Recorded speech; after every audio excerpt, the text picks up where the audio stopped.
사순절의 마지막 주일인 오늘은 종려주일이면서 고난주간이 시작되는 날입니다. 오늘부터 앞으로 일주일 정도의 짧은 기간 동안 기독교인들에게는 정말 중요한 의미가 있는 종려주일, 고난주간, 부활주일이 이렇게 연이어 있는 거예요.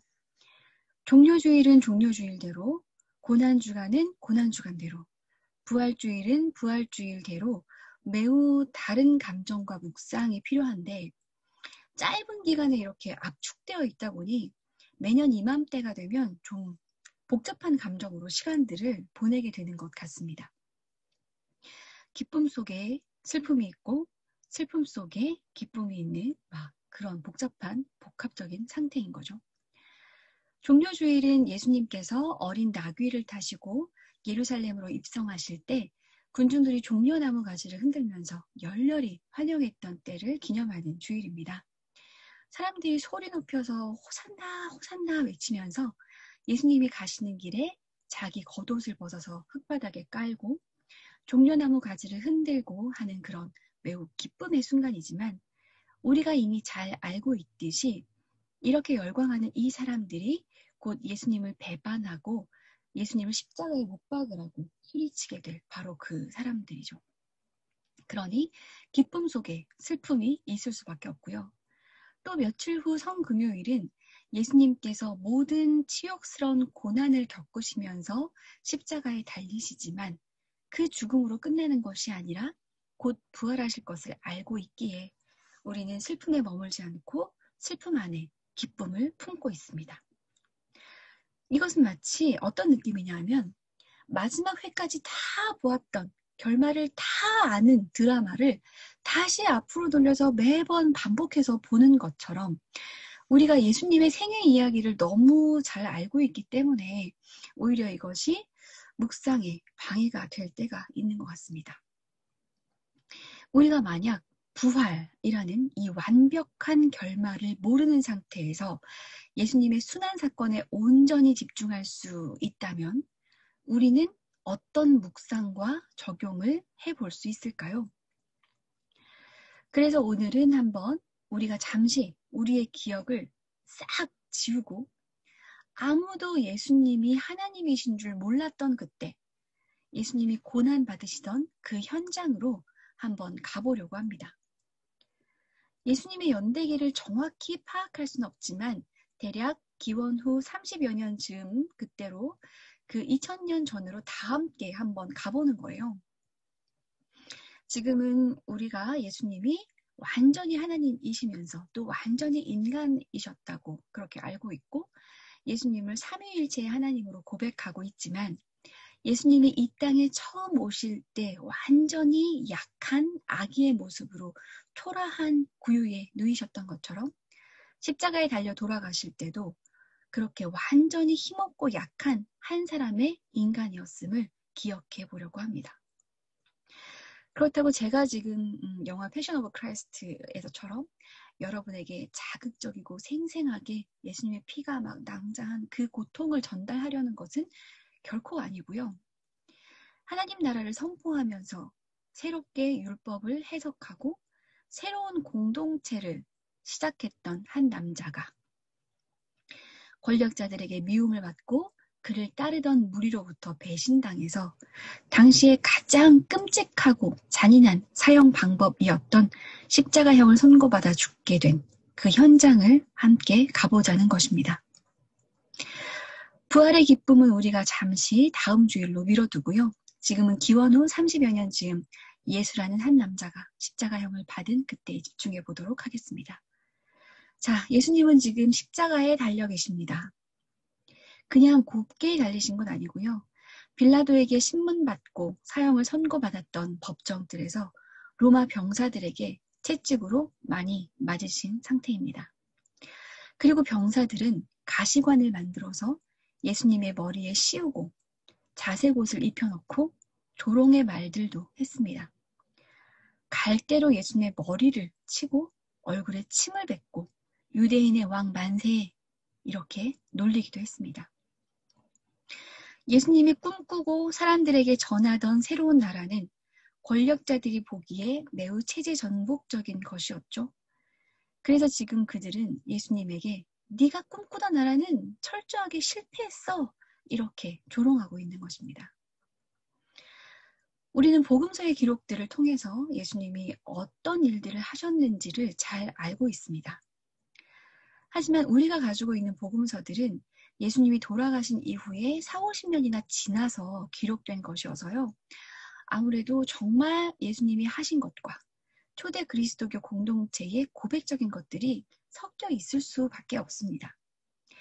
그래서 복음서에 기록된 사건들을 학자들마다 예수께로 조금 덜 귀속시키기도 하고 조금 더 귀속시키기도 하고 그런 차이가 있는데 그럼에도 불구하고 거의 모든 사람이 정말 예수님이 하셨다고 인정하는 부분이 예수님께서 계속 병자들을 고치고 다니셨던 일들, 그리고 죄인이라고 손가락질 받던 사람들과 함께 식사를 하고 다니셨던 일들, 성전과 안식일에 대한 논쟁을 하셨던 것, 그것들입니다.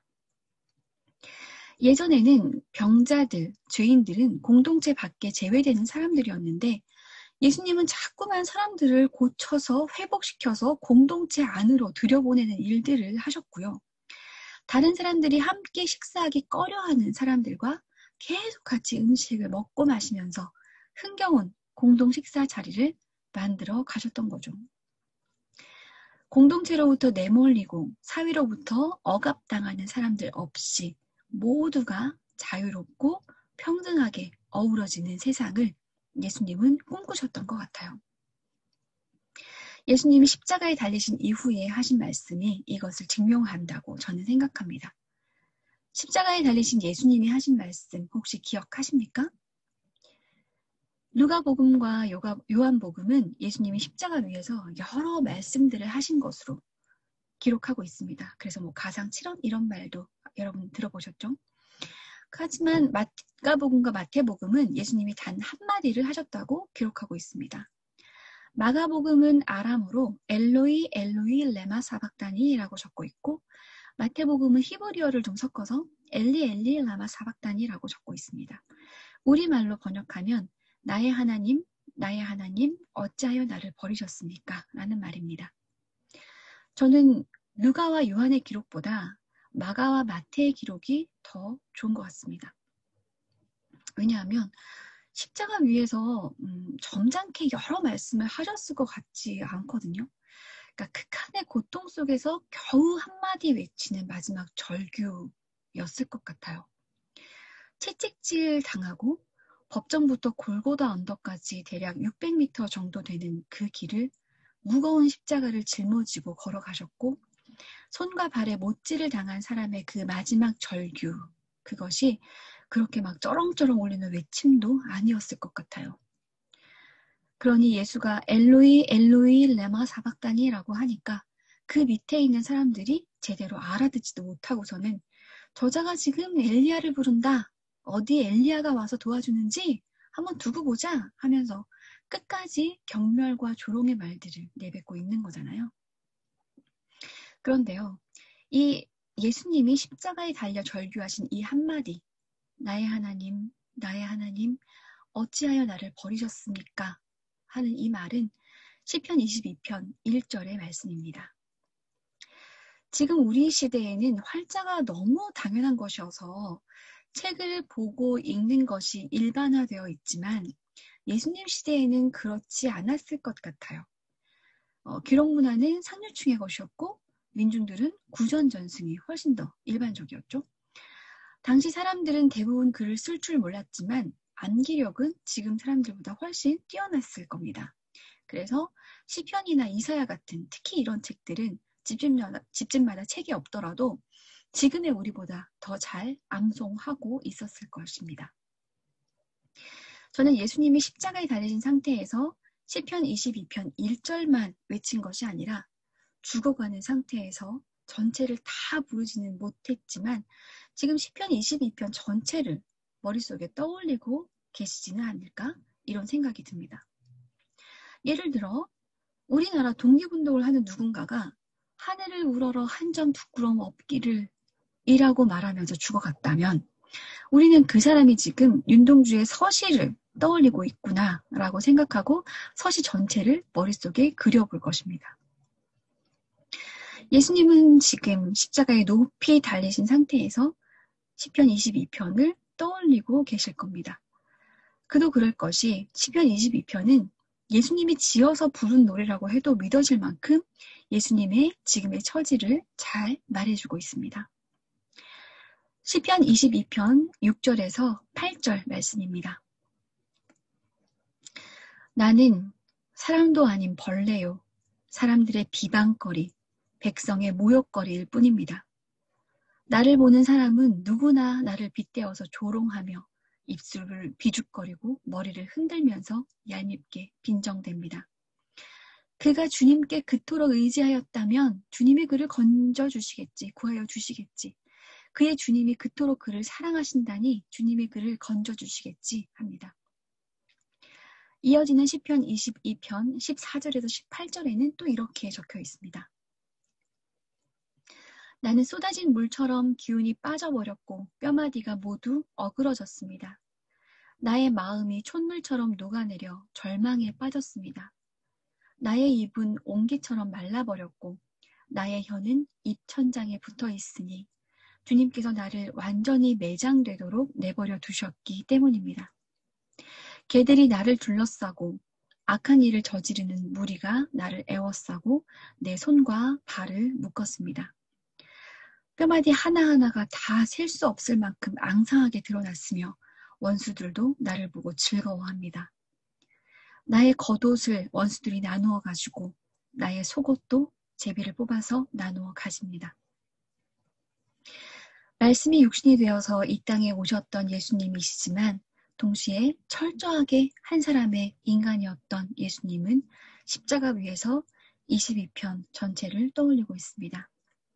지금 함께 보았던 시편 22편의 앞부분도 그렇지만 이 뒷부분 때문에 저는 더욱 그런 생각을 하게 됩니다.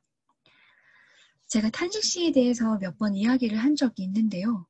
시편의 탄식시는 항상 그냥 탄식으로만 끝나지 않거든요. 너무 힘들어서 정말 못 살겠다 막 이러다가 갑자기 어느 순간에 그러나 당신은 이러면서 갑자기 하나님을 무한 신뢰하는 분위기로 끝나는 것이 전형적인 탄식시의 스타일입니다. 그런데 시편 22편의 뒷부분은 그냥 신뢰 회복 정도로 끝나는 것이 아니라 엄청난 비전을 말하면서 끝이 납니다. 시편 22편 25절에서 27절을 함께 보겠습니다. 주님께서 하신 이 모든 일을 회중이 다 모인 자리에서 찬양하겠습니다. 내가 서원한 희생 제물을 주님을 경외하는 사람들 앞에서 바치겠습니다. 가난한 사람들도 여러분들의 마음이 늘 유쾌하길 빕니다 하면서 축배를 들고 배불리 먹을 수 있을 것이다. 주님을 찾는 사람은 누구나 주님을 찬양할 것이다. 땅끝에 사는 사람들도 생각을 돌이켜 주님께로 돌아올 것이다. 이 세상 모든 민족이 주님을 경배할 것이다. 이렇게 노래하고 있습니다. 25절은 아직 고통의 자리에 여전히 있는 시인이 지금의 고난이 끝난 어느 날 하나님께 감사의 제사를 드리는 그 순간을 상상하며 노래하고 있는 것입니다. 감사제에서는 제사를 드렸던 이 제물인 고기를 첫날에만 먹을 수 있었고요. 그 다음날 남은 고기는 무조건 전부 불태워버려야 했기 때문에 이 감사제가 벌어지는 날만큼은 마을의 모든 사람들이 다 같이 모여서 마음껏 배불리 먹을 수 있었을 것 같아요. 어차피 남기면 안 되니까요. 싸가봐야 소용이 없으니까요. 이날만큼은 모든 가난한 사람들도 배불리 먹을 수 있었던 유일한 날이었을 것 같습니다. 시편 22편의 시인은 그런 풍성한 나눔이 있는 감사제의 풍경으로부터 27절에서 온 세상 사람들이 하나님께 나오는 그 상상까지 확장하고 있는 것입니다. 예수님은 지금 나의 하나님, 어찌하여 나를 버리셨습니까? 하고 절규하고 있지만 자신이 지금 죽게 된 처지를 비관하고만 있는 것이 아니라 시편 22편 뒷부분에 이 비전을 떠올리면서 가난한 사람들이 배부른 세상, 온 세상 사람들이 주님을 경외할 줄 아는 이런 세상을 꿈꾸면서 죽음을 맞이하고 계시는구나. 그런 생각이 듭니다. 저는 오늘 설교 제목을 십자가에 달린 예수라는 매우 무난하고 평범한 제목을 사용했습니다. 일부러 그랬어요. 왜냐하면 십자가에 달린 예수라는 이 말이 우리가 너무 익숙해서 오히려 한 번도 제대로 묵상한 적이 없는 말일 수도 있겠다라는 생각이 들어서입니다. 곧 부활이 예정된 상태에서의 예수님의 십자가 죽음 말고 지금 한 사람의 인간의 몸으로 십자가에 달린 예수를 우리가 함께 묵상해보고 싶었습니다. 예수님은 어떤 사람이었고 또 어떻게 죽어갔는지. 사실 어떻게 보면 기독교가 십자가를 그 상징으로 전한 것은 매우 끔찍한 일일 수 있습니다. 가장 잔인했던 로마 제국의 사형틀을 한 종교의 상징으로 정하고 있는 거잖아요. 더구나 개신교의 십자가는 그냥 십자가이지만 가톨릭은 그 십자가에 예수님을 못 박힌 채로 그대로 두고 사용하고 있습니다. 이 끔찍한 상징을 사용하는 이상한 종교라는 비난을 감수하면서까지 십자가를 기독교의 상징으로 택한 것은 대체 우리 보고 기독교의 상징이 된 그 십자가를 보면서 무엇을 느껴야 한다고, 무엇을 알아야 한다고, 무엇을 깨달아야 한다고 말하고 있는 것일까요? 여러분에게 십자가는 무슨 상징입니까? 바로 머리에 떠오르는 것은 구원과 은혜의 십자가이죠. 물론 우리 모두는 각자 주님의 위로와 은혜가 너무나 필요한 사람들입니다. 이 세상을 살아가기가 너무 녹록지가 않아서 한순간 한순간 주님을 의지하며 살아갈 수밖에는 없습니다. 그렇게 주님의 은혜를 구하며 살아가는 것이 우리가 종교를 갖는 이유이죠. 그렇다면 이 십자가의 첫 번째 상징은 우리를 구원해 주시는 은혜의 십자가일 것입니다. 그런데요, 우리가 좀 더 나아가서 예수님을 따라 살아가는 사람이 되고자 한다면, 참된 그리스도인이 되고자 한다면, 이 십자가를 그냥 구원과 은혜의 십자가로만 이해하는 것으로는 좀 부족할 것 같습니다.